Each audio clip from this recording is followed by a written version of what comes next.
Selamat siang bagi kita semua, rekan-rekan.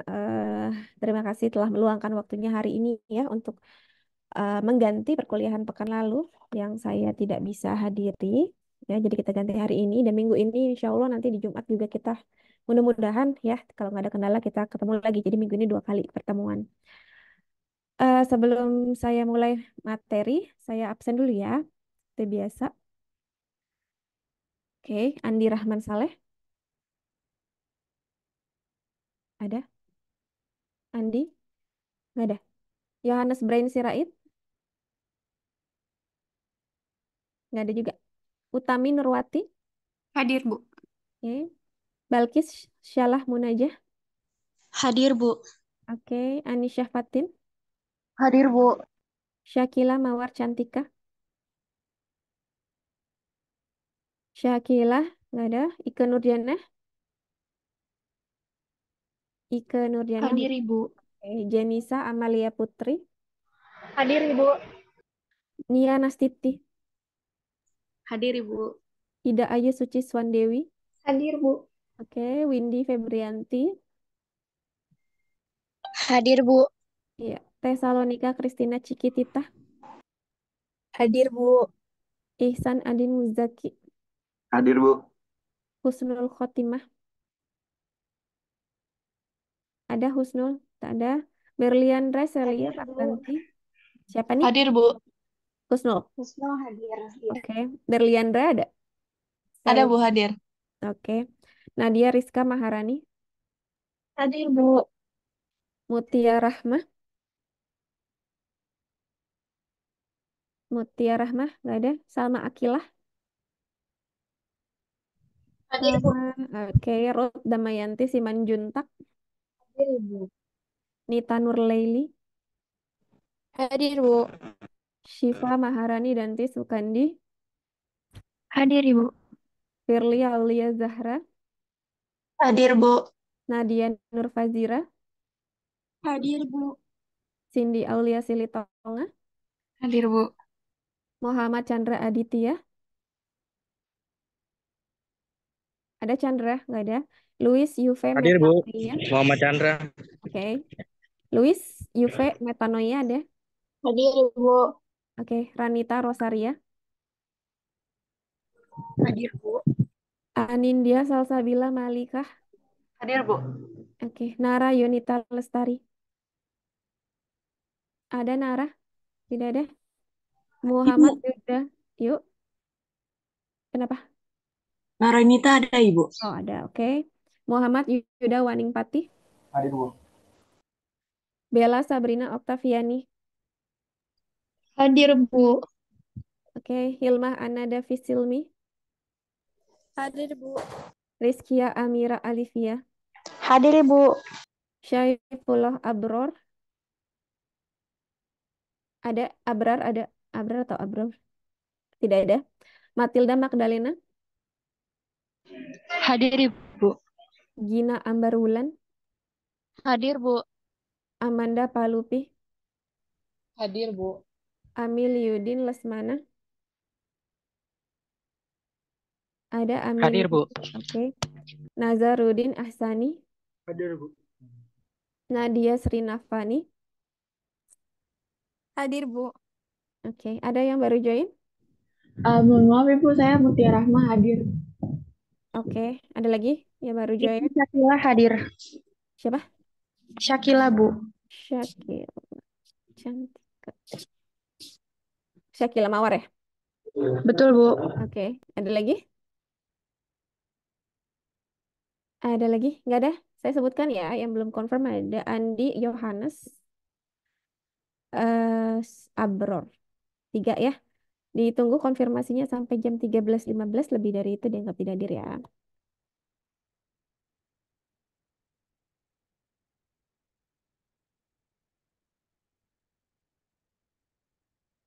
Oke. Bentar ya, saya siapkan dulu PPT-nya. Kemarin kita sudah selesaikan chapter 1 ya, statistik data. Ya, sekarang kita masuk ke metode tabular, metode tabel, dan metode grafik ya, untuk mengekstraksi data ya. Share screen. Kelihatankah sudah PPT-nya? Kelihatan, Bu. Oke. Rekan-rekan, pekan ini kita masuk ke chapter kedua ya, yaitu tentang metode tabular atau metode tabel dan metode grafik ya dalam mengekstraksi data. Nah, apa sih capaian pembelajaran di chapter ini ya? Yang pertama adalah harapannya rekan-rekan nanti mahasiswa bisa membuat summary ya atau mengikhtisarkan data-data kualitatif dengan membentuk distribusi frekuensi ya atau tabel distribusi frekuensi. Nanti kita akan bahas apa itu tabel distribusi frekuensi. Lalu yang berikutnya construct and interpret pie chart and bar chart ya, membuat dan juga menginterpretasikan ya pie chart dan bar chart ya, diagram lingkaran ya dan juga diagram batang ya. Pasti tidak asing ya dengan istilah pie chart atau diagram lingkaran dan juga diagram batang. Nanti kita apa namanya pelajari teknik membuat pie chart dan bar chart ya dengan membuat summary dari data kualitatif. Yang berikutnya mahasiswa diharapkan bisa juga untuk mengikhtisarkan data-data yang kuantitatif ya dengan membuat tabel distribusi frekuensi dan juga bisa membuat menginterpretasikan histogram, poligon dan juga ogive ya, kurva ogive. Dan yang terakhir construct enggak ya eh, membuat dan juga menginterpretasikan ada diagram daun batang ya dan juga diagram scatter plot ya, scatter plot diagram. Nah, sebelum masuk ya ke metode tabular dan apa namanya metode grafik, ya di sini kan terbagi jadi dua data yaitu data kualitatif dan kuantitatif. Siapa masih ingat apa sih bedanya data yang kualitatif dan yang kuantitatif? Kalau yang Ya, kuantitatif itu, hmm? em, kuantitatif itu berdasarkan angka. Kalau kualitatif itu berdasarkan em, kayak keterangan gitu, Bu. Ya datanya numerik ya. Kalau yang kuantitatif ya, tapi kalau yang kualitatif dia biasanya berupa Iya, deskripsi ya. deskripsi. Kalau misalkan kuantitatif itu dibedakan jadi dua lagi, yang kontinu sama diskrit. Ya, kalau yang kuantitatif dibagi, yang kualitatif tidak dibagi ya. Kualitatif tidak dibagi. Oke, oke, good Mutia. Masih ingat ya pelajaran minggu lalu. Oke, ya, jadi udah tahu ya bedanya yang data kuanti dan data kuali. Jadi kalian udah bisa bedain ya, yang apa angka-angka yang isinya ada deskripsinya itu numerik ya, itu masuknya kuanti ya, kuantitatif. Tapi kalau yang berupa kata-kata gitu ya, naratif itu masuk ke kualitatif. Bu, Nah, ya, mohon maaf Bu sebelumnya untuk Saiful Abrar hadir Bu. Jadi saya oke. bisa Ya, ya yang hadir di chat ya, ya, jadi tidak menginterupsi proses pembelajaran ya. Seperti biasa kalau sudah terlambat, yang terlambat di chat biar kelihatan juga jamnya. Oke, lanjut ya. Nah, di sini kita dihadapkan dengan satu nih ada data ya, satu contoh data. Di sini datanya adalah data house prices ya, data harga rumah di California Selatan ya. Jadi seorang spesialis relokasi dari perusahaan real estate ya di California, dia mengumpulkan data-data penjualan rumah ya untuk kliennya dan dapatkan data 36 ya 36 observasi ya yang menyajikan harga rumah dari 36 rumah penduduk ya.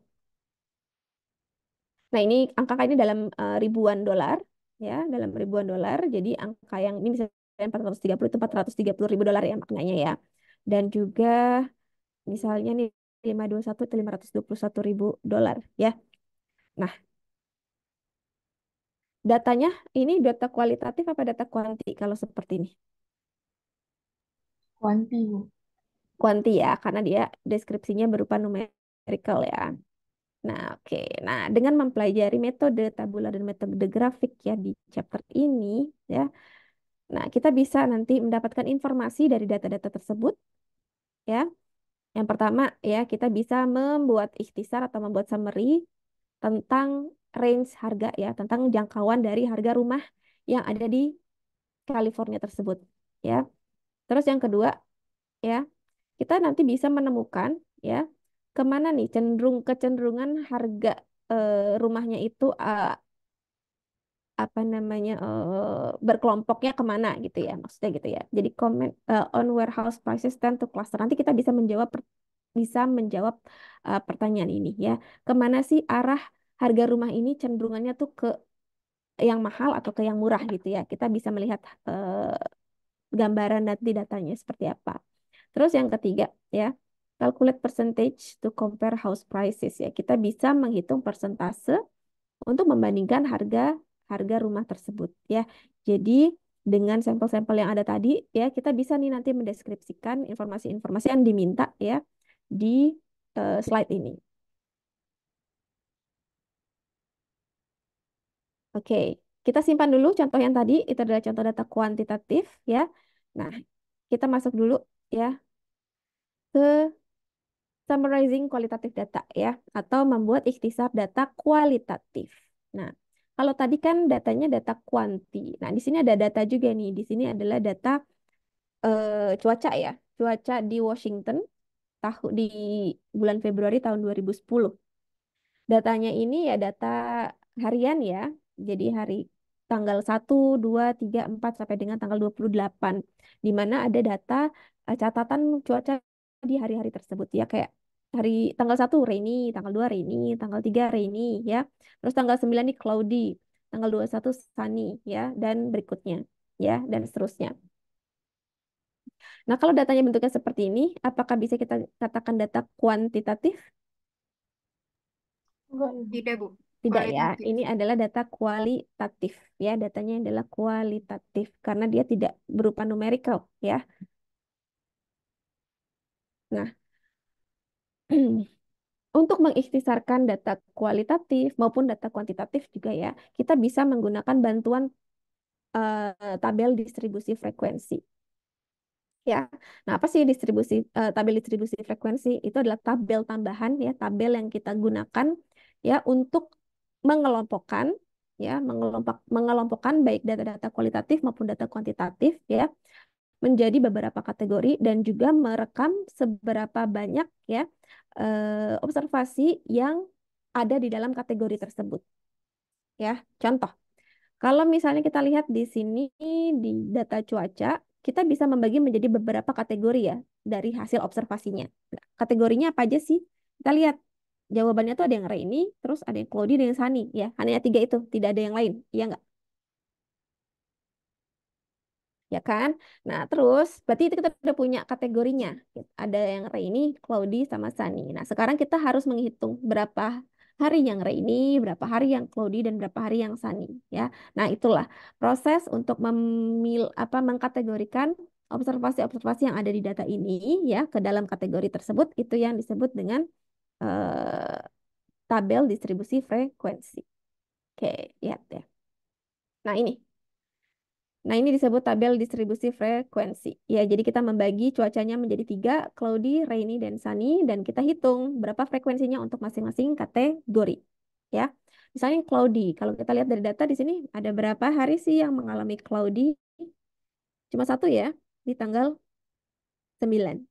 Ya, berarti kita hitung frekuensinya hanya satu. Terus berapa hari sih yang rainy? Nah, ini mungkin musim hujan nih ya, jadi yang rainy banyak ya. Saya hitung 1, 2, 3, 4, 5, 6, 7, 8, 9, 10, 11, 12, 13, 14, 15, 16, 17, 18, 19, 20 ya. 20 hari. 20 hari rainy. Berarti sisanya sunny ya. Kita tahu Februari kan 28 hari. Kalau sehari udah cloudy, rainy-nya 20 hari, 28 kurang 21, 7 ya. Nggak usah pakai kita lihat lagi ya. Hasilnya 7. Tapi kalau untuk pengecekan agar lebih eh, teliti lagi, ya silakan dihitung juga ya. Jadi kita dapat total di bulan Februari 28 hari dengan 7 hari sunny, 20 rainy, dan 1 hari cloudy. Ya, nah inilah yang disebut dengan tabel distribusi frekuensi. Nah, selain membuat tabel distribusi frekuensi, ya kita juga bisa menghitung relatif frekuensi atau frekuensi relatif. Frekuensi relatif ini adalah frekuensi, ya, besaran frekuensi untuk setiap kategori relatif terhadap keseluruhan observasi, ya. Jadi cara menghitung relatif frekuensi ini adalah dengan membagi frekuensi di setiap kategori dengan total observasi atau sample size-nya, ya, atau apa ukuran sampelnya. Kalau di sini kan sampelnya itu 28 hari, ya. Ya, karena 28 observasi kan, gitu ya. Jadi sampel size-nya 28. Sehingga kalau kita mau menghitung relatif frekuensinya, cukup dengan membagi frekuensi di tiap kategori dengan sampel size-nya. Jadi kalau cloudy berarti sepanjang bulan Februari ya 0,036 ya relatif frekuensinya. Kalau rainy ya berarti 20 dibagi 28 yaitu 0,714. Yang sunny 7 dibagi 28, 0,250. Nah, untuk jumlah dari seluruh relatif frekuensi ini harus sama dengan 1. Ya, harus sama dengan 1. Kalau nggak sama dengan 1, berarti kalian hitung relatif frekuensinya salah. Ya, jadi seluruh penjumlah, apa, sum dari jumlah dari seluruh relatif frekuensi harus sama dengan 1. Oke, sampai di sini ada yang mau ditanyakan menghitung frekuensi dan relatif frekuensi? Sepertinya masih sangat mudah ya. Bisa ikutin ya? Bisa? Ada yang mau dibantu? Bisa. Bisa, Bu. Ya.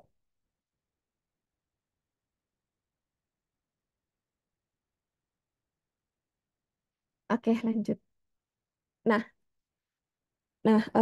frekuensi relatif atau relatif frekuensi bisa juga diekspresikan dalam bentuk persentase, ya. Jadi selain tadi dalam bentuk pecahan, bisa juga loh dalam bentuk persentase. Caranya yang mudah, cukup dengan mengalihkan hasil relatif frekuensinya dengan 100, ya, 100%, ya.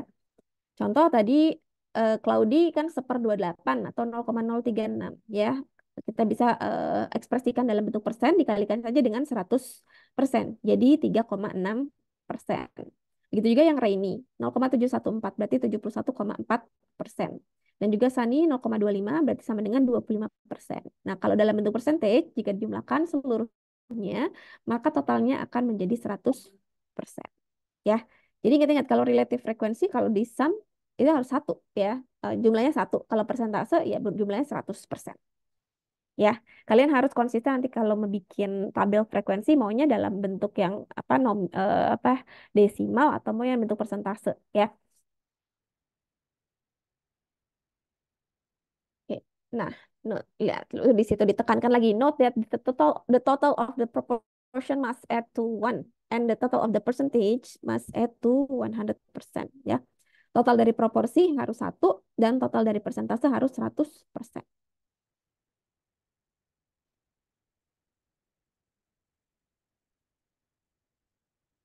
Oke. Nah, lanjut ya. Pie chart ya atau diagram lingkaran ya. Pasti sudah familiar dengan diagram lingkaran ya. Pas SMA saya yakin sudah pernah belajar semua ya. Nah, jadi pie chart atau diagram lingkaran ini adalah lingkaran yang terbagi-bagi atau tersegmentasi ya. Yang terbagi-bagi di dalamnya tersegmentasi di mana setiap segmennya itu ya mendeskripsikan ya frekuensi relatif dari setiap kategori ya atau dari variabel kualitatif ya dari beberapa variabel kualitatif. Jadi dia lingkaran yang di dalamnya tuh sudah tersegmen ya udah dibagi-bagi. Isinya apa? Isinya proporsi ya, proporsi dari setiap kategori. Nah, kalau sekarang kita sih udah gampang ya, semua bisa kita input di Excel gitu, nanti langsung aja kita bisa generate pie chart gitu ya. Otomatis nanti si Excel akan buat pie chartnya. Nah, kalau misalnya bikin secara manual ya, secara manual ya kita bisa menghitung dulu persentasenya, setelah itu kita kalikan dengan 360 derajat ya, untuk bisa menghitung sudut pembagian apa namanya? eh, pembagian segmennya itu ya. Nah, contoh ya, di sini ada contoh data penjualan ya. Data penjualan dari Adidas ya. Adidas atau apa gitu ya. Adidas, anggaplah Adidas. Ada 2 tahun, tahun 2000 dan 2009. Untuk daerahnya itu Eropa, Amerika Utara, Asia, dan Amerika Latin. Ya, di Eropa tahun 2000 penjualannya 2.860, di Amerika Utara 1906, di Asia 875 dan di Amerika Latin 171. Nah, untuk mengubah ini ke pie chart ya, nanti rekan-rekan harus menjumlahkan dulu ya seluruh penjualan di tahun 2000, lalu membagi setiap penjualan di setiap daerah dengan seluruh apa jumlah penjualan ya, akhirnya dapat persentase kan. Nah, kalau sudah dapat persentase tinggal dikalikan dengan 360 derajat baru nanti bisa membagi berapa saja proporsi dari setiap kategorinya. Ya, kalau bikin manual seperti itu. Tapi nanti kita bikin pie chart mungkin lewat pakai software lah ya. Dan satu lagi kalau pakai pie chart ya, dia datanya itu harus yang cross section ya, datanya cross section. Jadi benar-benar datanya data di satu waktu yang sama. Jadi kalau ini kan ada 2 tahun ya, kita nggak bisa kita bisa pakai pie chart, tapi satu pie chart 1 tahun gitu ya. Tahun 2000 satu pie chart sendiri, tahun 2009 pie chartnya beda lagi ya. Jadi nggak bisa digabung dalam pie chart yang sama. Ya kelemahannya itu menggunakan pie chart.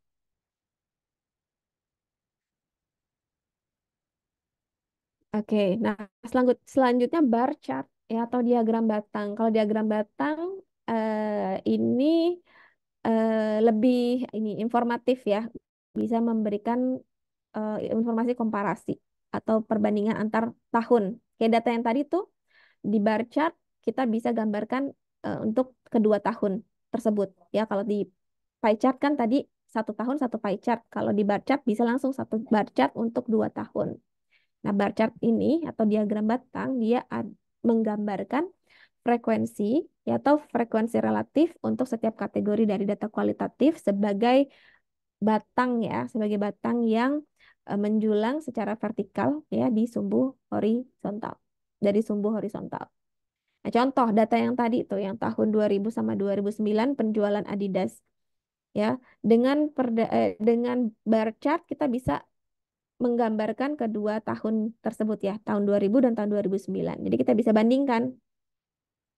Oke, misal ini nih di Eropa ya, frekuensi relatifnya kalau yang tahun 2000 tuh 0,4, katakanlah ini 0,48 kali ya. Atau kita hitung deh, 2860 ya, sebentar. Jadi 2860 ditambah 1906 tambah 875 tambah 171 5812.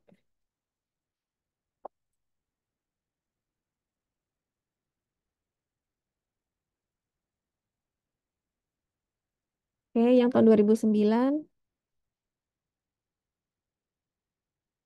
4384 tambah 2360 tambah 2614 tambah 1006 10364. Oke. Nah, untuk Eropa 2860 dibagi 5812 49%. Di tahun 2009 4384 dibagi 10364 42%. Oke. Nah, oke, kita lihat yang di Eropa ya. Kalau di tahun 2000 dia 49% proporsinya.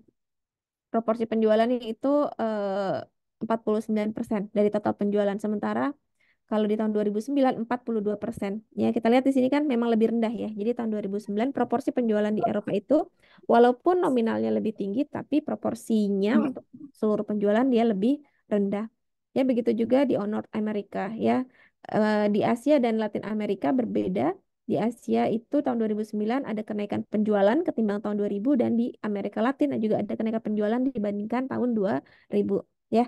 Dari sini kita bisa lihat ya di tahun berapa dan di kota apa gitu ya yang memberikan kontribusi penjualan yang paling tinggi ya. Kira-kira kalau dari sini yang mana yang memberikan kontribusi penjualan paling tinggi secara relatif? Eropa gak sih, Bu?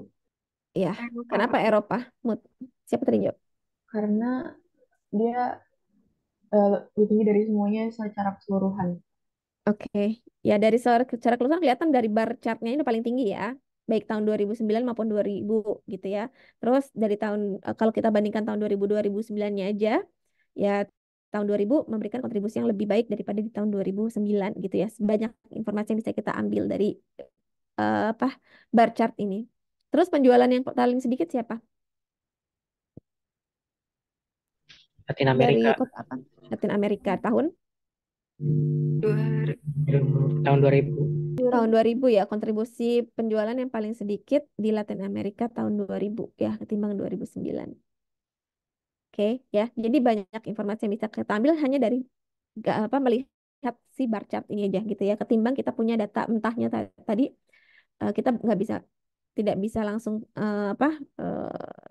tidak bisa direct gitu ya mengambil informasinya gitu karena harus dihitung. Ya, sementara kalau udah dalam bentuk bar chart ini lebih mudah kita mengekstraksi informasi yang ada di dalamnya. Oke, itu tadi tentang melakukan summarizing ya atau mengikhtisarkan data kualitatif. Ada yang mau tanyakan sampai di sini sebelum kita masuk ke summarizing kuantitatif data? Bisa ya? Bisa dipahami? Bisa, Ibu? Bisa, Bu. Ya. Bisa, Bu. Oke, lanjut ya.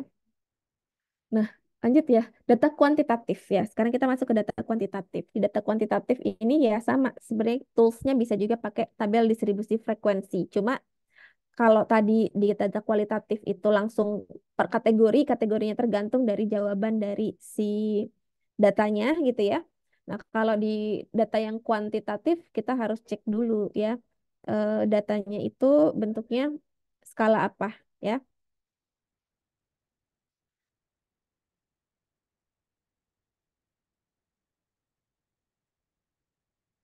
Ya, jadi karena kan data data kuantitatif itu bentuknya angka-angka ya, bentuk angka-angka. Sementara kalau misalnya kita mengkategorikan apa namanya data kuantitatif ke dalam spesifik angka-angka tertentu, itu akan menjadi banyak sekali kategori, ya, akan menjadi banyak sekali kategori-kategori yang muncul, sehingga distribusi frekuensi di data kuantitatif ini dia akan mengelompokkan data ya menjadi suatu interval kelas, ya.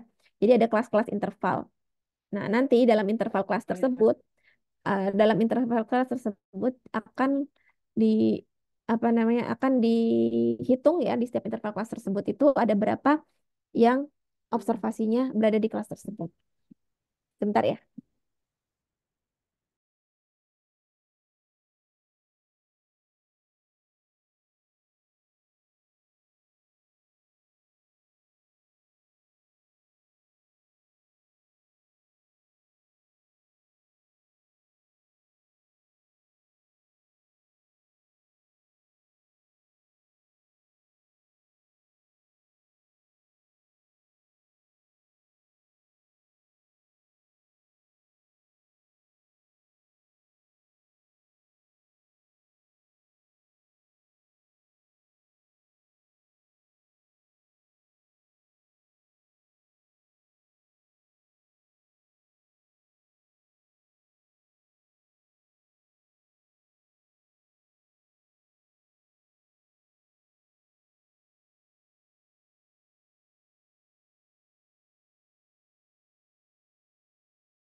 Oke, terima kasih sudah menunggu.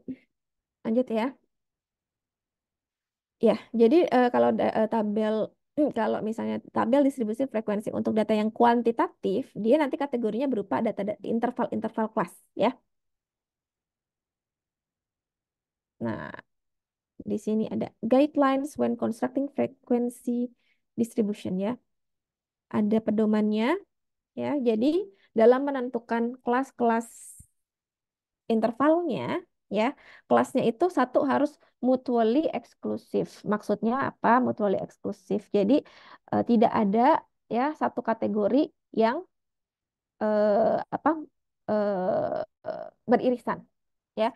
Jadi antara skala interval yang satu dengan skala interval yang lain itu tidak ada yang saling beririsan. Sehingga kalau misalnya satu data itu dia akan masuk ke salah satu kelas gitu ya. Nggak bisa dia masuk ke apa namanya ke dua kelas secara bersamaan ya. Jadi kelasnya harus mutually eksklusif. Jadi nggak boleh beririsan. Misalnya 1 sampai 3 terus yang selanjutnya kelasnya 4 sampai 6 gitu ya. Nggak boleh 1 sampai 3 terus yang satu lagi 3 sampai 5. Jadi kalau misalnya ada observasi yang 3 dia bisa masuk ke dua kelas ya kalau seperti itu. Nah, kelasnya itu harus mutually eksklusif ya atau tidak saling beririsan.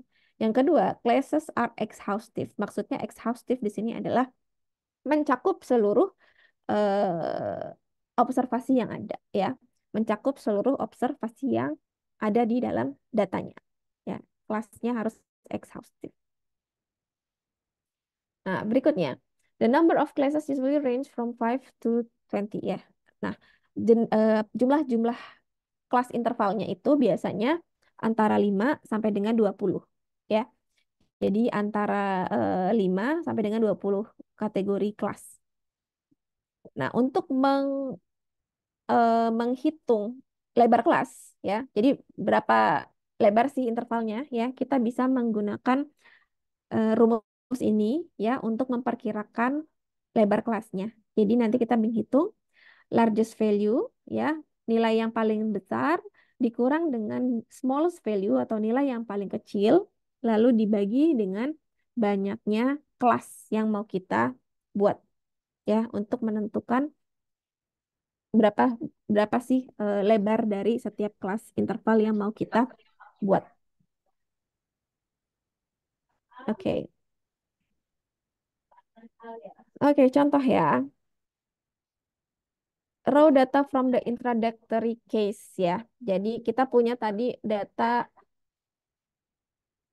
ini. Masih ingat ya dengan data yang ini ya. Data dari 36 harga rumah di California.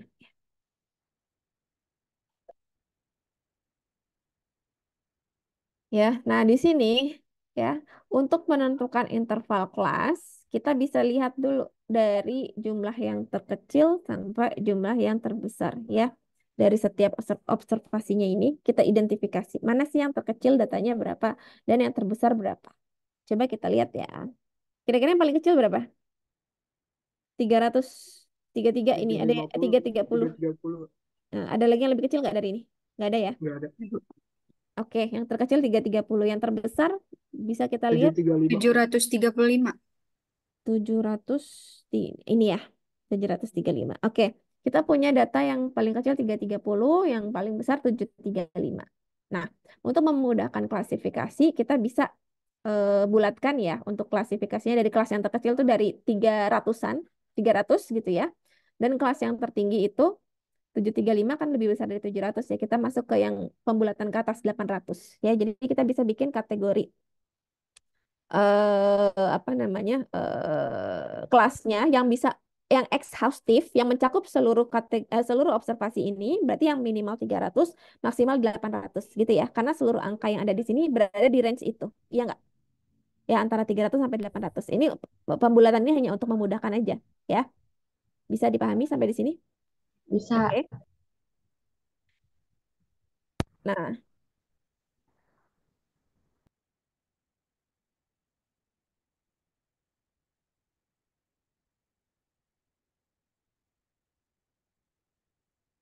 oke katakanlah kita sudah menentukan number of classes-nya ya kita menentukan number of classes-nya atau jumlah kelasnya itu Misalkan 5 ya. Ini arbitrary ya sebenarnya, bisa suka-suka kita ya, mau berapa aja. Cuma silakan nanti dibuat yang memudahkan kita. Sekiranya informasinya itu membuat kita mudah membacanya gitu ya. Dan tapi informasinya juga tidak banyak yang hilang gitu ya. Nah, oke. Katakanlah tadi largest value, smallest value-nya itu largest value-nya 800, smallest value-nya 300 ya.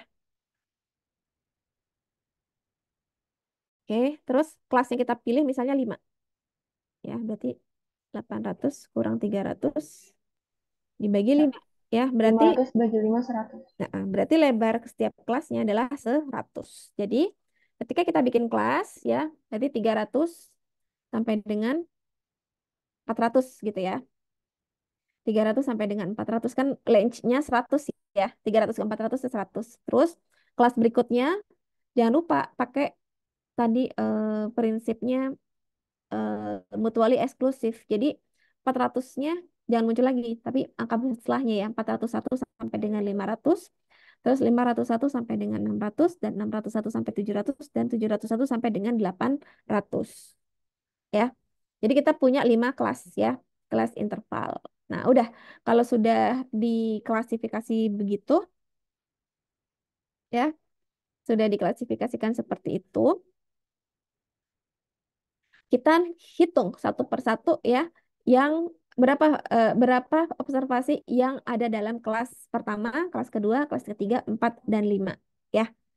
Gitu. Jadi dari data tadi kita hitung misalnya antara 300 dan 400 ada berapa? Contoh ya, kita ambil yang pertama aja. Antara 300 dengan 400. Coba dihitung teman-teman, ada berapa observasi antara 300 dan 400? Satu ya. Terus ini dua,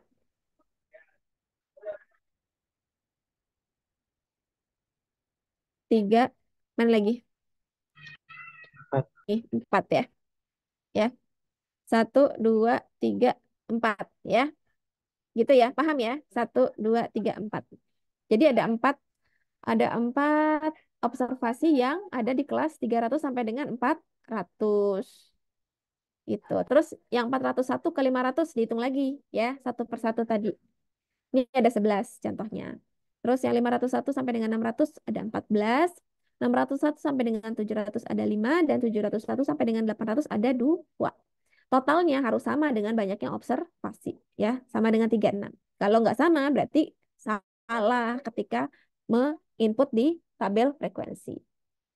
Ya, bisa dipahami memasukkan ke dalam tabel distribusi frekuensi? Bisa ya? Bisa, Bu. Oke, Bisa, Bu. lanjut ya.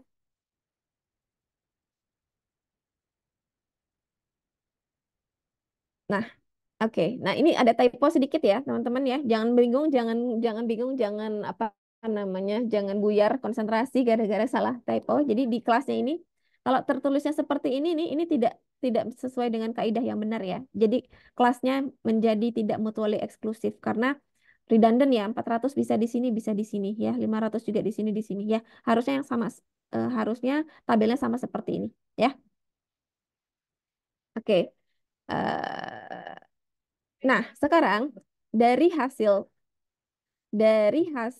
kita melakukan distribusi frekuensi data tersebut, ya, kita bisa loh menjawab pertanyaan-pertanyaan berikut ini. Ya, yang pertama, what is the price range over this time period? Ya, berapa sih range atau jangkauan harga ya pada waktu tersebut? Nah, kira-kira jangkauan harganya berapa sampai berapa? 300 sampai dengan 800. Ya, 300 sampai dengan 800, atau kalau lebih spesifik lagi, tadi kita bisa lihat apa namanya? Yang terendah tadi 333 kalau nggak salah ya, yang tertinggi 735 ya. Tapi kalau misalnya memberikan apa namanya? Gambaran kasar dari datanya ya, kita bisa katakan di sini harganya itu sekitar dari 300.000 dolar sampai dengan 800.000 dolar ya.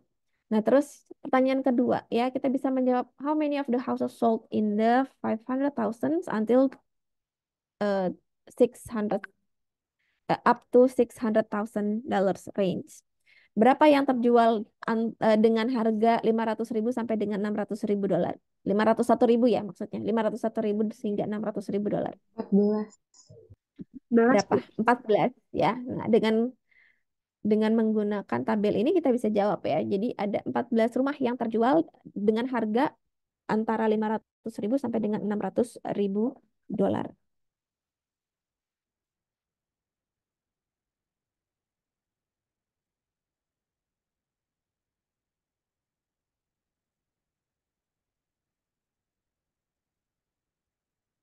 Oke.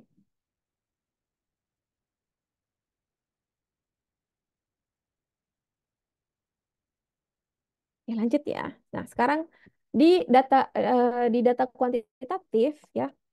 Kalau tadi kan di data kualitatif kita ada relatif frekuensi ya. Ya. Nah, di data kuantitatifnya ada satu tambahan lagi yaitu kumulatif frekuensi distribution ya. Frekuensi kumulatif ya. Nah, ini untuk apa sih ya? Jadi distribusi frekuensi kumulatif ini menspesifikasi atau menjelaskan berapa banyak sih observasi yang apa namanya yang ada gitu ya sebelum batasan atas dari setiap kelas-kelas interval ya. Jadi berapa observasi yang apa namanya yang ada gitu ya sebelum batasan atas setiap kelas-kelas intervalnya tersebut. Contoh gini ya. Namanya kumulatif berarti kan diakumulasikan. Diakumulasikan dari kelas yang terbawah ya, yang terendah sampai dengan yang tertinggi gitu ya. Jadi misal kelas yang 300 sampai dengan 400 ya, ada 4 frekuensinya ya. Terus yang kelas 400 sampai dengan 500 ada 11. Nah, kalau kumulatif frekuensi itu dijumlahkan. Jadi yang 300 sampai 400 4, yang 401 sampai dengan 500 berarti 4 tambah 11 ya. Jadi 15 gitu ya. Terus 500 sampai dengan 600 ya 15 ditambah ini 14 jadi 29. 600 sampai 700 kumulatifnya di 29 tambah 5 34 dan di yang 700 sampai 800 34 tambah 2 36 ya. Jadi ini yang disebut dengan frekuensi kumulatif. Jadi dijumlahkan dari yang kelas terbawah sampai dengan kelas teratas ya untuk setiap peringkat kelasnya. Ya, nah totalnya ya di kelas terakhir itu harus sama dengan seluruh jumlah observasinya. Ya, kalau tidak sama berarti salah ya. Jadi jumlahnya harus sama. Nah, dengan menghitung frekuensi kumulatif ini, kita jadi bisa menjawab pertanyaan sejenis seperti ini. Berapa harga rumah yang dijual kurang dari $600.000 ya? Kurang dari $600.000. Berapa? Kalau kita sudah punya ini, kita bisa jawab berapa sih yang dijual kurang dari $600.000? 29. Ya, 29 ya. Jadi kita bisa langsung cek yang terjual kurang dari 600.000 itu 29 ini ya. Kita bisa juga jawab ya. Yang kurang dari 500 15. ya 15 ya. Oke, bisa ya, bisa dipahami ya untuk tabel eh, frekuensi kumulatif. Bisa ya? Oke. Nah, ada kumulatif frekuensi ya. Tadi sama kayak yang kok data kualitatif ada juga relative frequency distribution ya atau distribusi frekuensi relatif. Kalau relatif relatif ini berarti ada pembandingnya ya. Ada relatif terhadap apa? Nah, relatifnya itu adalah terhadap total observasi ya. Kelas relatif frekuensi atau frekuensi relatif dari setiap kelas adalah sama dengan frekuensi dari setiap kelas dibagi dengan total seluruh observasi ya. Nah, ada juga kumulatif relative frequency distribution ya. Kumulatif relatif frekuensi distribusi atau distribusi frekuensi kumulatif relatif. Hati-hati ya. Ada frekuensi relatif, ada frekuensi kumulatif relatif. Kalau frekuensi kumulatif relatif ya berarti adalah frekuensi kumulatifnya ya dibagi menjadi dibagi dengan total number of observation-nya ya. Nah, si tabel angka frekuensi relatif kumulatif ini dia memberikan nilai proporsi ya, atau suatu nilai yang ada gitu ya di bawah batasan atas dari setiap kelas. Ya, sebenarnya sama, rumusnya sama kayak yang tadi data kualitatif untuk yang relatif frekuensi. Kalau yang kumulatif ya tinggal kumulatif frekuensinya dibagi dengan total observasinya saja gitu ya. Oke, contoh tadi kelas antara harga 300 sampai dengan 400 ya, frekuensinya 4. Relatif frekuensinya 4 dibagi 36 ya, karena frekuensi dibagi dengan observasi ya, dapat 0,11. Yang harga 500 sampai dengan 600 frekuensinya 14, maka frekuensi relatifnya adalah 14 dibagi 36, yaitu 0,39 ya, dan seterusnya. Kalian bisa hitung sendiri masing-masing. Sehingga kalau dijumlahkan, frekuensi relatif ini sama dengan 1. Ya, sama dengan 1. Nah, kalau kumulatif relatif frekuensi, ya kalian bisa tinggal tambahkan aja dari relatif frekuensinya, ya. Dari relatif frekuensinya di setiap kelas, ya. Atau kalau mau menghitung manual, bisa dengan tadi, ya. Menghitung dulu kumulatif frekuensinya, baru dibagi dengan total observasi. Ya, total observasi. Sama aja. Ya, di sini kita dapat kumulatif relatif frekuensi untuk kelas pertama 0,11, kelas kedua 0,42 ya, ini 0,11 tambah 0,31. Terus di kelas ketiga 0,11 ditambah 0,31 ditambah 0,39 ya, sama dengan 0,81. Di kelas keempat ditambah lagi 0,14 yaitu 0,95, dan di kelas terakhir 0,95 ini ditambah 0,06. Jadi sama dengan 1 ya. Kumulatif relatif frekuensi di kelas terakhir itu harus sama dengan 1 ya. Sama dengan 1 karena dia mencerminkan ya keseluruhan datanya itu 100% gitu ya di kelas terakhir tersebut ya. Oke, sampai di sini bisa diikuti? Bisa dipahami? Jelas, Bisa, Bu. Bu. Jelas ya. Oke, lanjut ya. Tuh, lihat ya di lingkar ini. Kalau relatif frekuensi akumulasinya tuh 1. Kalau kumulatif relatif frekuensi di kelas terakhirnya jumlahnya itu harus sama dengan 1.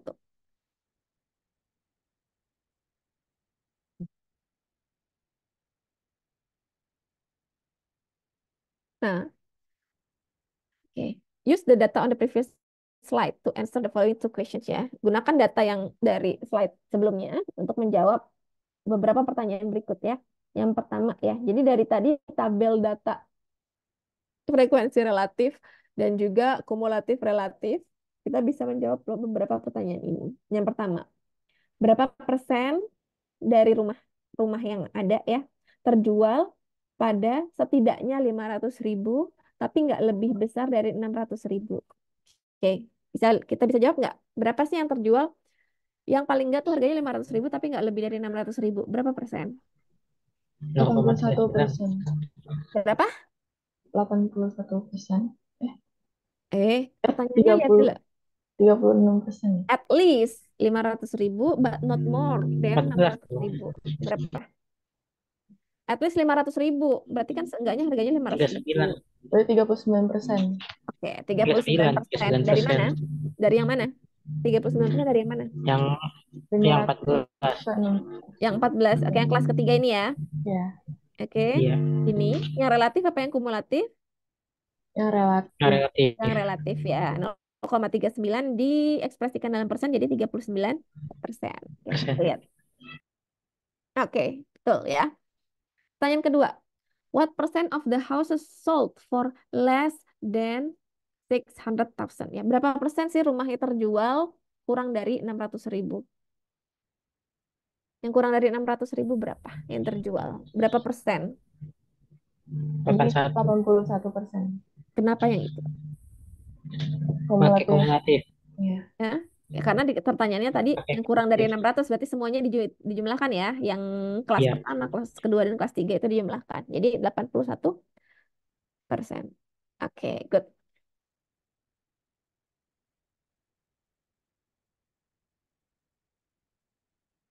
Oke. Nah, sekarang kita masuk ke apa namanya pembuatan histogram, poligon dan juga kurva ogive ya. Nah, histogram, poligon dan ogive ini adalah kurva yang dipakai untuk mendeskripsikan data-data kuantitatif ya. Kita masuk dulu ke histogram. Bedanya kalian harus tahu dulu bedanya ini kalau yang bar kayak mirip tadi mirip bar chart tapi dia dempetan. Ya bedanya kalau bar chart tadi nggak dempet-dempet ya. Mungkin kalian agak bingung kok sama sih kayak bar chart gitu ya. Bedain ya. Histogram sama bar chart itu beda. Kalau bar chart tadi kan antara bar yang satu dengan bar yang lain itu tidak berdempetan ya. Tapi kalau histogram dia berhimpitan karena dia apa kategorinya itu interval ya, saling berhimpitan. Oke, ada poligon, ada objek. Kita masuk dulu ke histogram. Ya, histogram. Nah, histogram ini adalah representasi visual ya atau gambaran visual dari distribusi frekuensi atau distribusi frekuensi relatif ya. Nah, ketinggian dari bar ya, ketinggian dari batangnya itu mencerminkan atau merepresentasikan eh, kelas-kelas dari setiap frekuensi ya. Sorry. Iya benar, frekuensi frekuensi dari setiap kelas gitu ya. Kata-katanya berlibat. Atau relatif frekuensi dari setiap kelasnya. Ya, jadi ketinggiannya itu mencerminkan eh, frekuensinya ya atau relatif frekuensinya. Nah, sementara kelebarannya ya, lebar dari barnya itu mencerminkan lebar kelasnya ya, lebar kelasnya.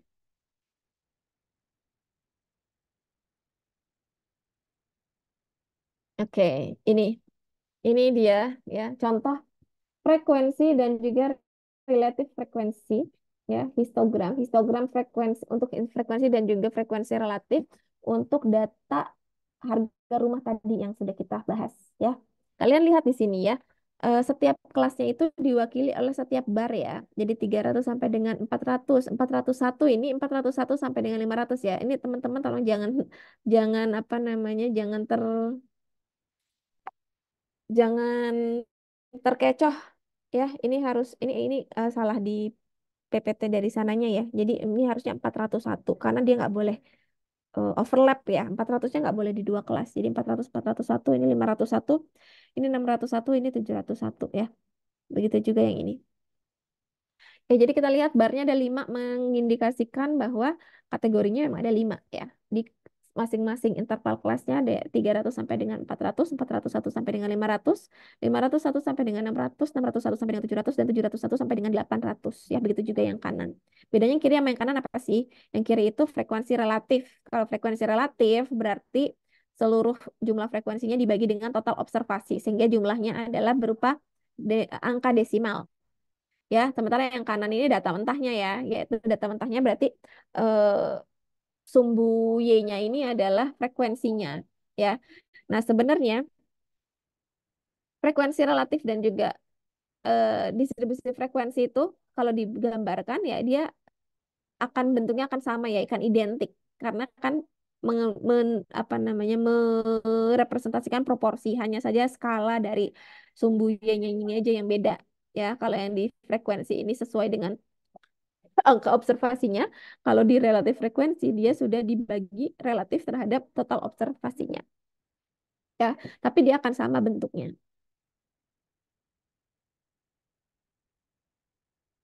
Ya, tuh lihat. Note that the only difference is the y-axis scale ya. Skala sumbu y-nya saja yang berbeda. Kalau frekuensi data asli, kalau relatif frekuensi sudah desimal karena sudah dibagi dengan total observasinya.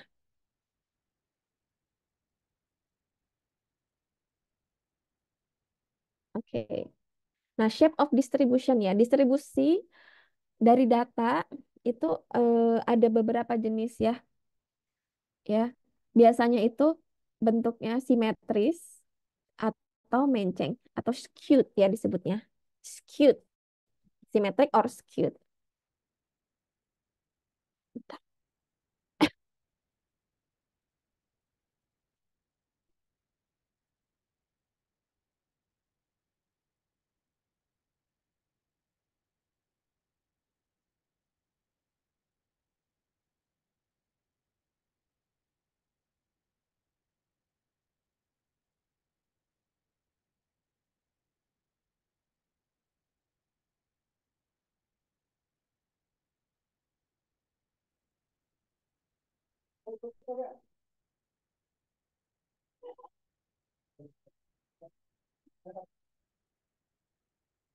Oke, lanjut ya. Ya, jadi apa bentuk data itu ya, bentuk distribusi frekuensi data ya biasanya bisa simetris, bisa skewed. Nah, kalau simetrik ya, kalau simetrik itu namanya simetrik ya, simetris. Distribusi yang simetris itu dia itu kalau dibagi dua datanya tepat di tengah ya, sisi kiri dan sisi kanan itu akan memberikan akan seperti cermin ya, akan memberikan jumlah yang sama, akan memberikan bentuk yang sama ya, akan memberikan bentuk yang sama nih kayak ini nih. Ini contoh distribusi yang simetrik ya. Ini yang kalian saksikan di sini nih distribusi yang simetris ya. Nah, tapi tidak menutup kemungkinan juga distribusi data itu bentuknya skewed ya, skewed. Skewed itu bisa menceng ke kiri, bisa menceng ke kanan ya. Nah, disebutnya positively skewed dan negatively skewed. Kalau positively skewed ya, data form along narrow tail to the right. Ya, jadi semakin ke kanan itu dia mengekor gitu loh. Jadi ekornya tuh ke kanan. Jadi semakin tipis ke kanan. Ya, itu positively skewed ya. Sementara kalau sebaliknya negatively skewed atau apa namanya kemencengannya negatif ya, itu ekornya ke kiri ya, ekornya ke kiri. Jadi gendutnya di kanan gitu ya, gendut di kanan, kurus ke kiri gitu ya, atau narrow tail to the left ya, ada apa namanya? Ya, semakin narrow, eh semakin tipis gitu ke kiri.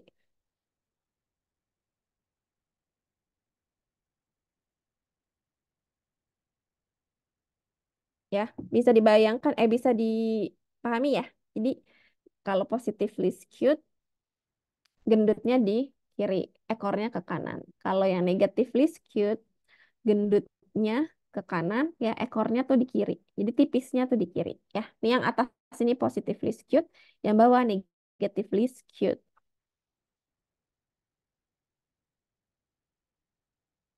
Nanti kita juga belajar ya distribusi normal, ya. Oke, lanjut ya. Poligon.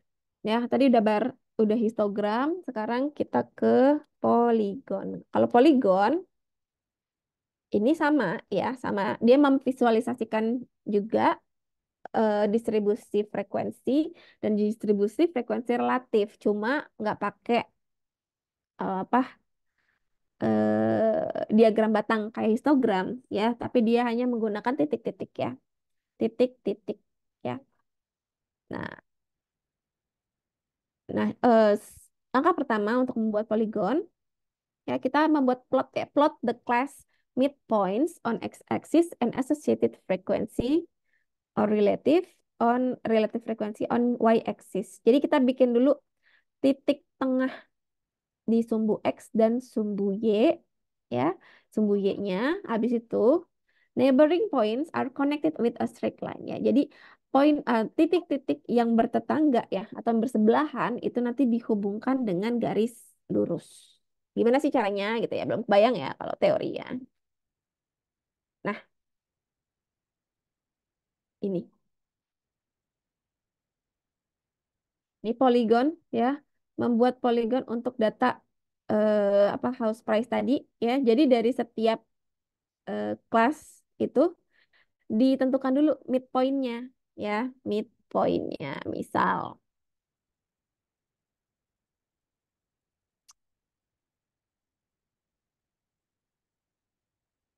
kelas pertama 300 sampai dengan 400 midpointnya di berapa sih? 300 ke 400, 350 ya, tengah-tengah ya. Yo. Enggak. Oke, 350 terus frekuensinya berapa nih? 4 ya. Oke, kita lihat tadi kurva mana sih? Kurva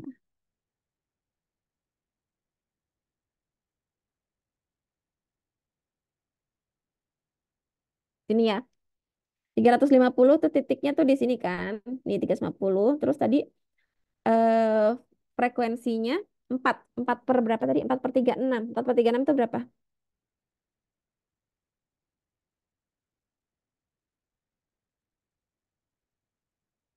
Nol koma 1. 0,1 1. 0,111 ya. 0,11. Nah, cara nentuin titik-titiknya, pertama tuh itu dulu. Tentukan midpoint dari setiap kelas. Berarti tadi 350 ya. Terus pasangkan dengan apa namanya? Besaran distribusi frekuensinya. Ya, besaran distribusi frekuensinya tadi kan berapa? 4 ya. 4. Terus karena di sini kalau kita lihat di sini ininya skalanya relatif frekuensi. Jadi pakainya frekuensi relatif. Berarti 4 harus kita bagi dengan 36 ya, berarti 0,11. Jadi kita dapat titik di sini, yaitu X-nya adalah 350, Y-nya 0,11 gitu ya. Paham ya kenapa titiknya di sini ya? Ini dulu. Saya nggak mau jelasin yang ini karena ini nanti ini gampang nanti. Tinggal sambungin ke sini. Tinggal tinggal tarik garis lurus ke apa kelas sebelumnya gitu. Jadi mulainya dari sini kan data yang kita punya mulainya di sini ya. Jadi dari titik 350 X-nya Y-nya 0,11. Terus yang kedua itu tadi range-nya 400 sampai dengan 4.500 ya. Berarti X-nya berapa? Midpoint-nya berapa? 450. 450. Nah, titik ini X-nya 450 nih di sini nih, ya. Kan di sini 500 nih, ya. Ini pakai skala ya, teman-teman. Jadi jangan bingung. Di sini 500 kan, tengah-tengahnya kan di sini berarti ya. Nah, ini titik X-nya tuh di sini. Terus Y-nya coba lihat berapa tadi frekuensinya. Frekuensi kelas kedua berapa? 11 ya. 11. 11 itu relatif frekuensinya 11 per 36, 0,31. Ya, berarti Y-nya 0,31 ya. Oke, kita lihat tadi. X-nya 450, Y-nya 0,31. Nih, di sini persis ya. 0,31 nih, titiknya di sini ya. That's why kenapa titiknya di sini tuh. Karena itu X-nya 450, Y-nya 0,31. Terus kelas ketiga midpoint-nya berapa? Kelas dari 500 ke 600, berapa midpoint-nya? 550. 550 ya. 550. 550 tuh berarti sekitar sini ya. Ini di sini nih. Ya, jadi tengah-tengah antara 500 dan 600. Terus frekuensi relatifnya kelas ketiga itu berapa? Pas Nih, 0,39. 0,39. 0,39. Oke, kita balik lagi.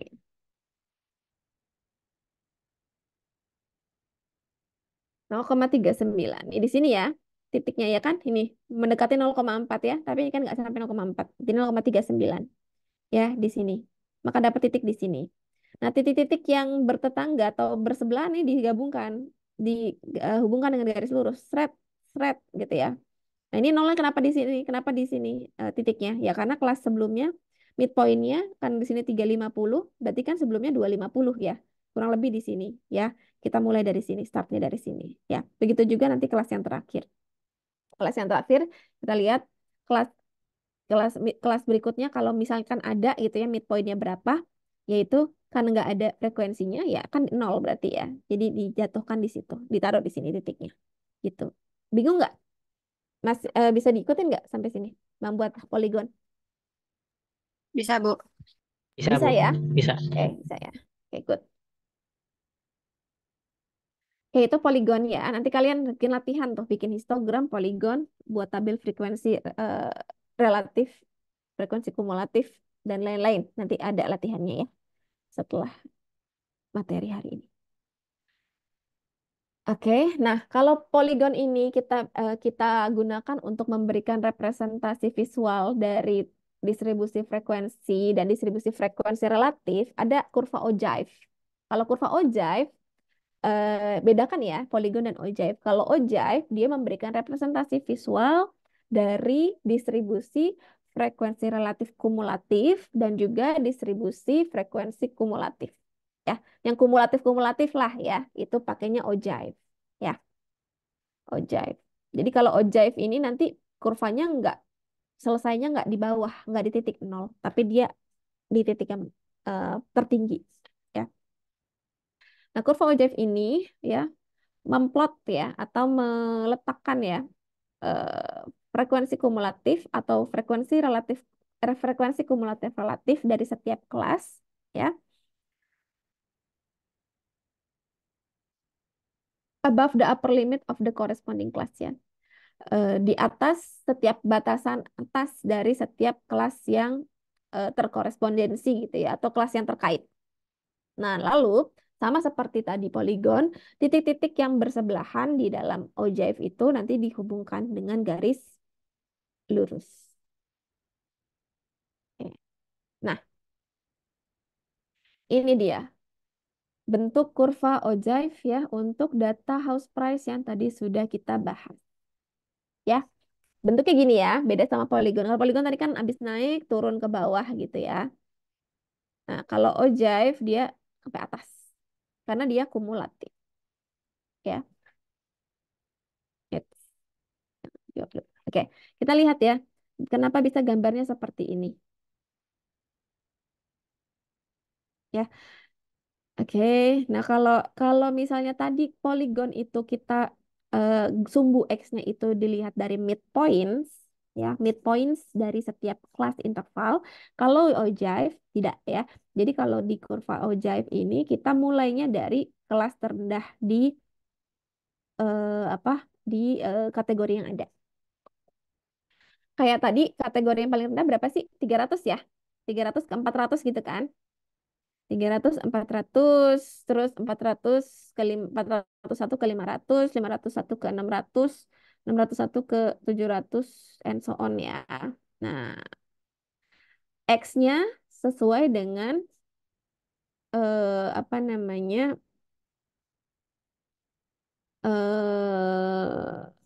kelas yang terendah ya yang ada di apa namanya dimulainya dari kelas yang terendah yang ada di klasifikasi interval kelasnya ya. Nah, berarti nolnya itu dimulai dari di titik X 300 ya.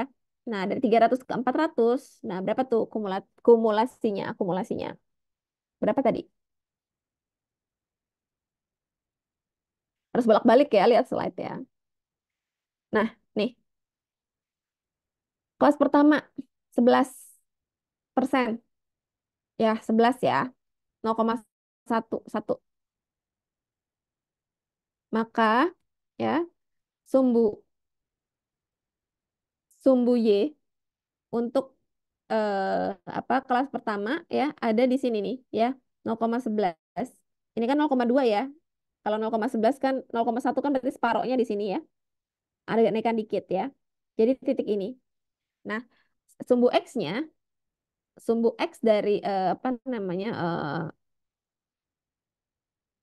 jumlah akumulasi frekuensi yang kelas pertama itu adalah di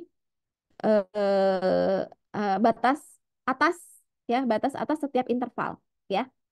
Jadi sumbu X itu batas atasnya setiap interval. Jadi mulainya tadi dari yang paling rendah, tapi titik titik akumulasinya itu atau titik temu antara sumbu Y X-nya itu ada di titik ada di kategori batas atasnya ya.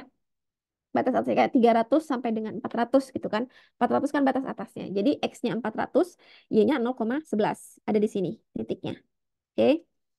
Kepencet lagi.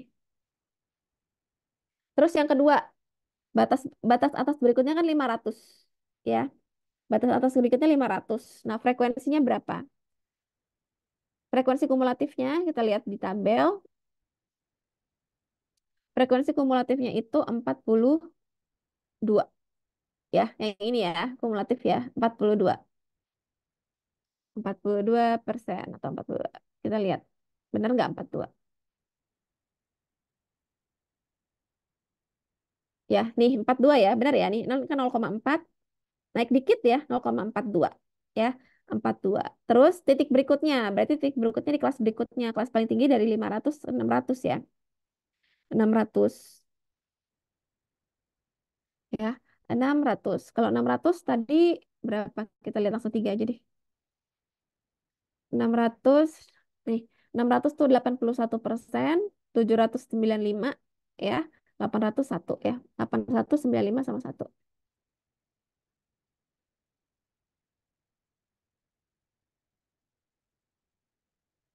Oke. Ini yang 681%, benar ya di sini. Terus yang 795 ya, Iya. 95 di sini ya. Dan yang 801 ya. Nih satu pasti tiga di atas ya. Jadi berakhirnya di satu ya, karena keseluruhan akumulasi kan satu ya. Jadi paling tinggi satu. Oke, nah terus ada pertanyaan nih. Use the ogive to approximate the percentage of houses that sold for less than $550,000 ya. Berapa persentase rumah yang terjual dengan harga kurang dari $550.000? Nah, ini udah dikasih garis bantu ya, udah dikasih garis bantu. 550 di sini, tek, tek, tek, tek, tek, tarik ke atas, dikasih garis bantu juga ya ke kirinya itu 0,6 ya. Jadi kita bisa lihat kalau jumlah rumah yang terjual kurang dari 550.000 itu berarti 60% ya. Jadi bisa menjawab gitu dengan menggunakan kurva ogive. Oke, bisa dipahami sampai di sini sebelum kita ke kurva Oh, bisa kita Ibu. bisa ya. Oke,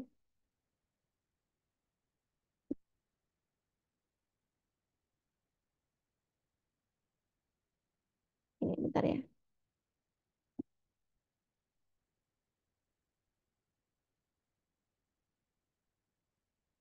9 dan ikut.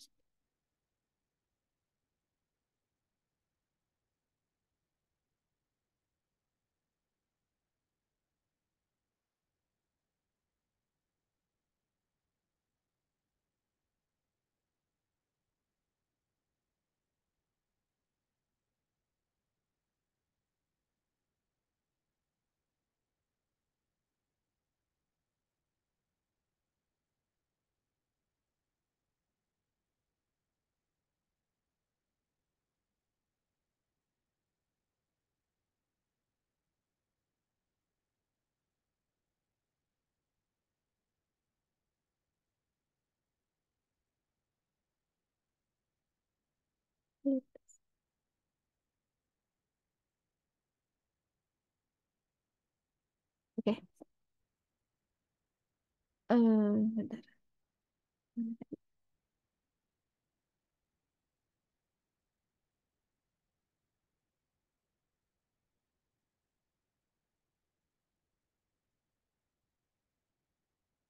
PPT-nya mana nih?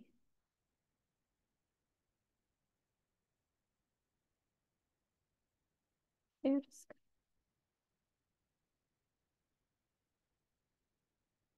PPT-nya udah kelihatan lagi nggak? Sudah, Bu. Ya, oke.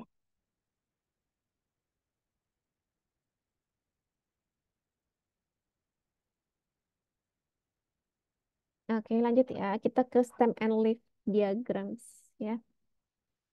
Nah, stem and leaf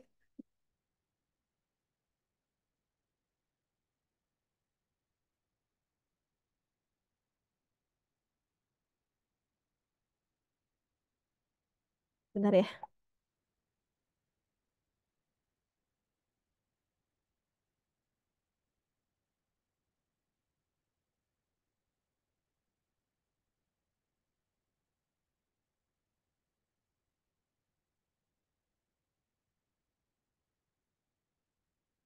PPT masih kelihatan nggak? Atau harus saya stop share lagi? Masih kelihatan? Masih kelihatan, Bu. Masih kelihatan. Oke, lanjut ya. Nah, ada diagram eh, batang dan daun ya. Diagram batang dan daun. Nah, diagram batang dan daun ini menyediakan visualisasi dari data kuantitatif ya. Datanya data kuantitatif. Nah, di diagram batang dan daun ini nanti dia akan menunjukkan atau memberikan gambaran gambaran secara umum ya tentang pusat data dan juga variabilitas data ya. Nah, di stem and leaf diagram ini nanti itu dia akan membagi data menjadi dua ya. Jadi setiap data, setiap nilai dari data itu dia akan bagi menjadi dua. Ada yang jadi stem, ada yang jadi leaf ya. Ada yang jadi batang, ada yang jadi daunnya. Ya, the stem consists of the leftmost digit ya. The stem atau batang itu nanti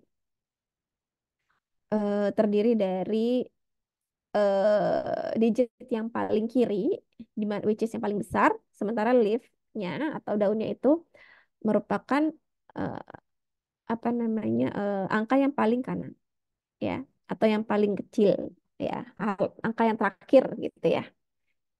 Contohnya gimana sih stem and leaf diagrams? Oke, contoh nih ya, di sini ada data, serangkaian data, yaitu data wealthiest people in the world and their associated ages ya.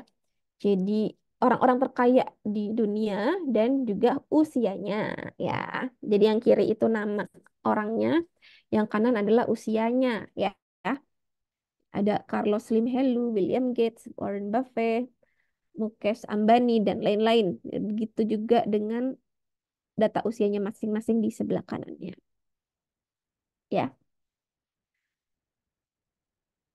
Nah, dengan diagram stem and leaf ini kita bisa membuat gambaran data ya dari usia orang-orang terkaya ini ya dengan membagi dua datanya. Jadi stem dan juga jadi leaf ya. Caranya eh, angka yang paling kiri itu jadi stem. Jadi angka yang paling kiri paling kecil berapa nih? Tiga ya kayaknya ini tiga. Terus paling besarnya ada apa tuh? 9 ya. 9. Jadi tiga, paling rendah 3, paling besar 9. Oke, kita buat stemnya 3 sampai 9. 3, 4, 5, 6, 7, 8, 9. Nah, leaf-nya kita hitungin satu-satu ya. Yang kepalanya 3 ada berapa? Ada satu nih ya, 6. Masukin. Nah, yang 4, kepalanya 4 nggak ada ya. 0. Yang kepalanya 5, ada banyak nih. Ada yang 52, hitung satu. Ada 2, 1 ya. Terus yang 52 ada lagi yang lain. Yang 52 tahun adalah ini si Mukesh Ambani ya. David Thompson 52, Mukesh Ambani juga 52, masukin 2, 2 gitu ya. Angka belakangnya aja ya. Terus 53 ada nggak nih? 53 ada kayaknya tuh tadi siapa ya? 53 Eike Batista. Eike Batista 3. Terus yang belakangnya 4 Prince Al-Walid Al-Saud nih ada ya 4 ya dan seterusnya. Bisa ya? Maksud dari memplot angka-angkanya bisa ya? Bisa dipahami? Bisa. Bisa ya. Nah, ini sampai yang terakhir itu 90 tahun. Ada si Karl Albrecht ya. Karl Albrecht 90 tahun ya. Nah, kita udah punya distribusi datanya nih ya. Distribusi data dari usia orang-orang terkaya di dunia ya. Ini diagram stem and leaf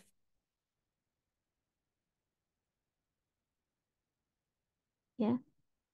Sudah dari sini bisa kelihatan ya. Dia distribusinya normal apa enggak nih. Kalau kayak gini nih, ini datanya cenderung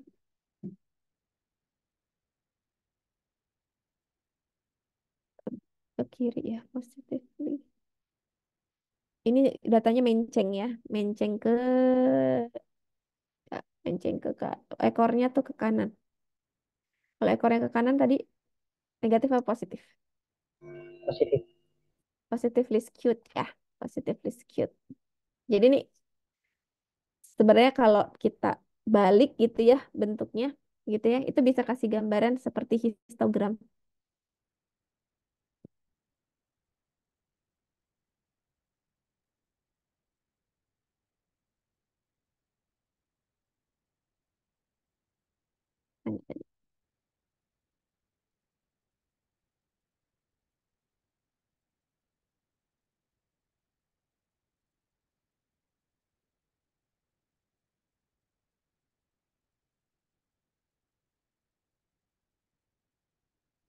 Hmm. Ya, positively skewed, narrow tail to the right ya, ekornya di kanan. Oke, lanjut kita ke scatter plot. Kalau scatter plot, nah kalau scatter plot ini dia itu untuk memberikan gambaran dari dua variabel ya. Jadi dia untuk memberikan gambaran dan untuk menunjukkan apakah dua variabel itu berhubungan atau berkaitan atau enggak, berhubungan atau enggak. Jadi dia harus ada dua variabel, ada variabel X dan variabel Y gitu ya. Karena dia menggambarkan scatter plot ini akan ke dalam diagram Cartesius ya. Contoh ya, di dalam scatter plot diagram ini adalah data pendidikan sama income ya. Jadi ada dua dua variabel, ada variabel tingkat pendidikan atau jumlah years of higher education tuh apa ya? Jumlah tahun pendidikan tinggi ya. Jumlah tahun pendidikan tinggi dan juga income-nya ya, income dari seseorang gitu ya. Jadi kita mau coba lihat berpola nggak sih, ada nggak sih hubungan antara lamanya mengenyam pendidikan tinggi gitu ya dengan penghasilan seseorang ya. Nah, di sini nih contoh ya, ini contoh aja sih. Ini tapi nggak ada datanya ya. Tapi untuk ngeplot ini kita harus tahu ya X-nya berapa, Y-nya berapa ya. Misal nih, titik pertama, ini berarti X-nya 0, Y-nya misalnya berapa nih? 35 kali ya di sini ya. 35 gitu ya. X-nya 0, Y-nya 35. Terus titik yang kedua ini yang di sini, misalnya X-nya 2, tapi Y-nya mungkin 34 lah misalkan gitu, 34 ya. Terus titik ini berapa gitu ya, X-nya mungkin X-nya 3 ya, Y-nya 40 ya, dan seterusnya. Jadi kita harus mengetahui, kita punya data dulu X-nya berapa dan Y-nya berapa, lalu kita plotkan ke dalam diagram. Nah, nanti kita bisa lihat bentukan diagramnya itu seperti apa. Datanya mengumpul kemana ya. Ini saya ngasih gambaran dulu aja ya dari scatter plot. Nanti kalau prakteknya kalian bisa coba di latihan nanti yang dikasih. Oke, nah dari scatter plot diagram yang kita buat ya kita bisa melihat ada hubungan nggak ya antara dua variabel ya. Nah hubungannya itu ya bisa positif bisa negatif. Kalau misalnya gambarnya bentuknya seperti ini nih yang tersaji di sini ya. Ini kan gambarnya numpuk titik titik titik titik titik titik gitu ya sampai dengan menumpuk hingga seperti bisa membuat garis garis lurus ke atas gitu ya.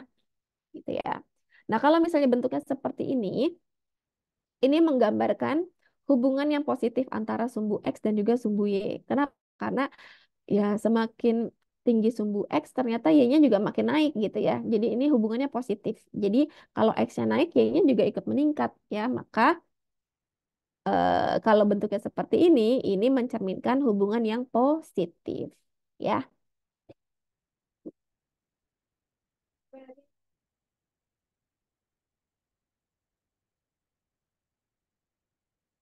Nah, kalau bentuknya sebaliknya, aduh, kalau sebaliknya saya nggak ada gambar ini.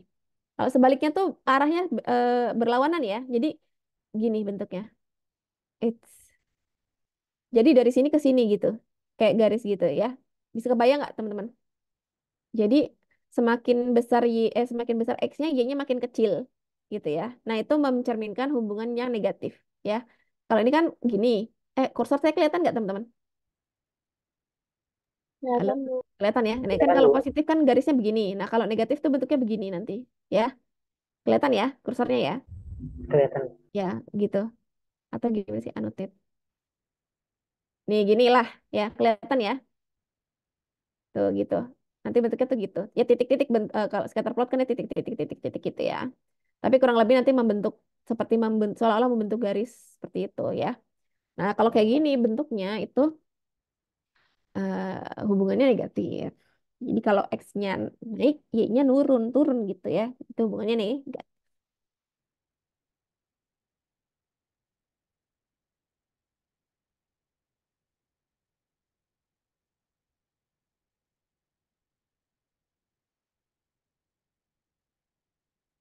Nah, ada juga curvilinear relationship.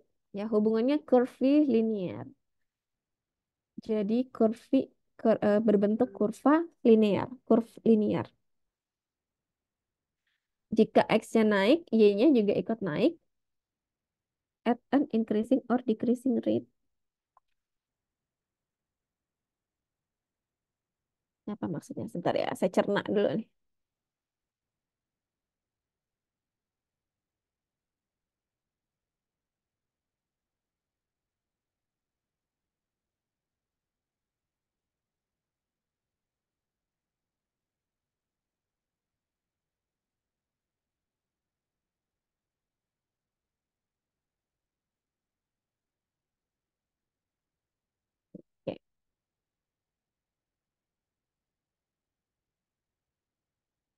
Oke, nah bedanya apa ya? Curve linear sama yang tadi positif linear, negatif linear. Kalau curve linear dia agak mengkurva gitu bentuknya ya. Curving, curving. melengkung. Ya, melengkung. Nggak melengkung gitu ya. Nah, ada yang positif juga dan negatif. Ini kalau ini bentuknya positif ya. Jadi kurvanya melengkung melengkung positif ya. Jadi kalau X-nya naik, ya Y-nya juga meningkat ya sama. Cuma dia kurvanya lebih melengkung. Bukan bukan apa linear berupa garis lurus ya, tidak seperti garis lurus. Begitu juga yang curve linearnya yang negatif ya bentuknya. Ya, dia lebih melengkung. Jelek banget gambarnya. Gitu ya. Ya paham lah ya. Ini kan contoh gambarnya aja. Jadi dia lebih melengkung, tidak seperti garis lurus. Curvy linear relationship. Annotate-nya dimatiin dulu. Nah, oke. Ini ngapusnya gimana sih? Bisa nggak saya hapus ini annotate-nya? Eraser. Oh, bisa nih. Oke.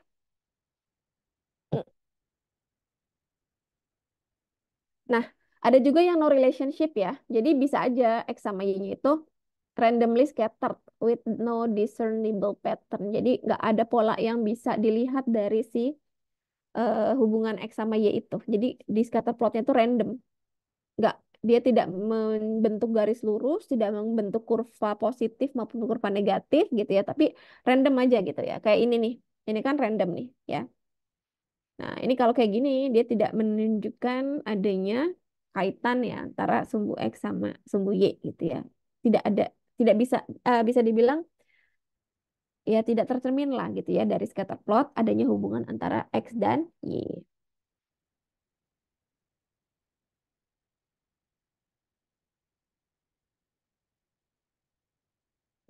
Erasernya masih nyala. Kok nyala terus sih?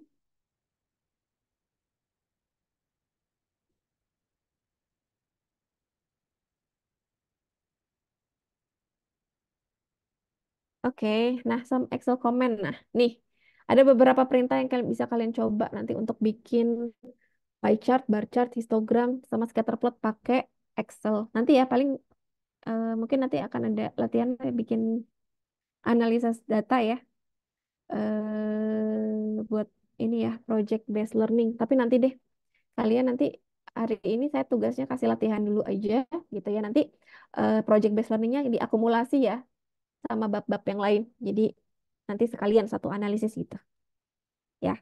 Bisa pakai Excel, bisa pakai apa nanti SPSS ya nanti kita lihat ke depannya gimana. Ada pertanyaan sampai di sini?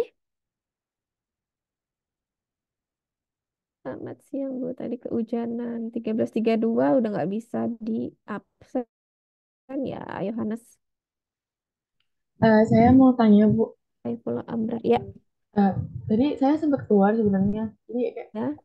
Kenapa? apa wifi saya sempat nggak jelas gitu. Terus saya tadi di batang dan daun yang stem Mm-mm, mm-mm, Edwin mm-mm. itu kalau itu kan yang dicontohnya kan apa angkanya tuh puluhan ya Bu. Kalau misalkan angkanya ratusan itu gimana ya Bu? Jadi saya sempat keluar mungkin udah dijelasin tapi saya belum Nggak, belum dijelasin. belum.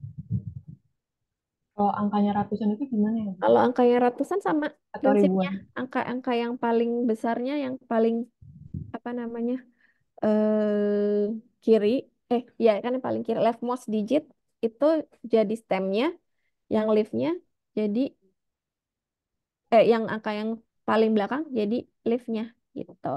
Bisa juga tergantung nanti kan lihat lihat lihat ini ya, lihat-lihat jenis datanya ya. Para siapa nih? Oke. Good. Ya, jadi nanti lihat-lihat jenis datanya ya ketika mengklasifikasi misalnya lebih mudah kalian lebih mudahnya membagi datanya itu apakah misalnya mau ambil satu digit di paling kiri atau dua digit paling kiri gitu ya. Tergantung dari data yang kita punya ya. Itu tetap dilihat ya. Nah, nanti eh, kaidahnya ya tadi yang paling kecil di paling kanan gitu. Nanti dikasih latihan ya buat ngerjain biar tahu. Nanti ada inilah kalian pasti nanti akan ada feelingnya lah. Ini kira-kira mengklasifikasikannya lebih apa namanya enak yang mana gitu ya. Leftmost digitnya tuh mau diambil 1 digit, 2 digit, apa 3 digit gitu ya. Karena tergantung dari jumlah datanya juga. Gitu Mutia. Mutia ya tadi yang nanya. Iya, baik Bu. Terima kasih banyak. Ya, sama-sama. Ya, pokoknya kaidahnya yang kanan itu yang eh, last digit ya. Yang kiri leftmost digit. Leftmost digitnya nanti bisa ditentukan sendiri mau 1 digit aja, 2 digit atau 3 digit tergantung dari jenis data atau apa namanya data pembentuk data yang mau kita analisis ya. Jadi gini ya Bu, kalau misalkan kayak misalnya 3060 3061 gitu.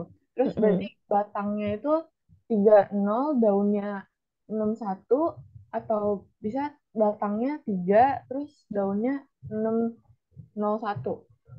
Bisa, Bisa. bisa. Dua-duanya bisa. Tapi asal konsisten aja. Bisa, dua-duanya bisa. Tapi yang apa konsisten dan nanti dilihat lagi kategori data yang masuk itu angkanya yang mana yang paling memudahkan kamu untuk kasih gambaran data gitu. Jadi balik lagi ke apa saya nggak bisa menyatakan yang ini lebih tepat, ini lebih tepat ya karena balik lagi ke datanya ya. Jadi nanti lihat dulu datanya. Karena kan mungkin datanya nanti apa namanya range-nya kamu cuma dari 2.000 ke 5.000 gitu ya. 2.000 ke 3.000 aja gitu kan. Misalnya dari 2.000 2.501 gitu ya. Misalnya 2.701 gitu. Nah, kan kita lihat nanti eh, data yang kebanyakan kita kumpulkan itu apakah yang depannya 2.500-an atau misalnya yang puluhannya yang banyak gitu kan. Itu kan kita kita juga concern juga ke situ ya. Jadi data ratusannya atau data puluhannya yang lebih banyak randomnya gitu ya. Lebih banyak randomnya. Kalau misalnya randomnya lebih banyak yang puluhan ya kita cuttingnya yang di ratusannya gitu ya. Tapi kalau data random yang paling banyak yang di malah ratusannya ya berarti kita cutting dari yang ratusannya gitu. Ya, pokoknya Oke, intinya baik Ibu, terima sesuaikan kasih. dengan data ya. Sesuaikan dengan data. Jadi nggak pakemnya tuh nggak kamu harus ini gitu. Tapi nanti balik lagi ke data yang kita olah itu kayak gimana ya. Itu. Ada lagi? Terima kasih Ibu atas jawabannya. Ya, sama-sama. Ada lagi yang mau ditanyakan, teman-teman? Jam berapa sekarang? 4.38. Nggak ada? Oke, nanti saya kasih latihan ya terkait dengan chapter ini. Mungkin agak banyak karena kan tadi materinya juga lumayan banyak ya. Tugasnya boleh dikerjakan secara berkelompok, tapi tetap setiap orang apa namanya mengerjakan tulis tangan ya masing-masing. Jadi silakan diskusi boleh mengerjakannya bareng-bareng nggak apa-apa, tapi setiap orang mengumpulkan masing-masing tulis tangan nanti diupload di Microsoft Teams. Baik, jika sudah tidak ada yang ditanyakan, saya cukupkan ya pertemuan kita hari ini. Nanti insya Allah hari Jumat, mudah-mudahan kita bisa pertemuan lagi. Ya, nanti tolong Ida confirm lagi H-1. Ya, Baik, Bu. baik saya akhiri. Wabillahi taufiq wal hidayah. Wassalamualaikum warahmatullahi wabarakatuh. Waalaikumsalam. Waalaikumsalam Terima kasih, warahmatullahi Bu. wabarakatuh. Ya, Terima kasih Bu. yuk mari saya delete ya. Iya Bu.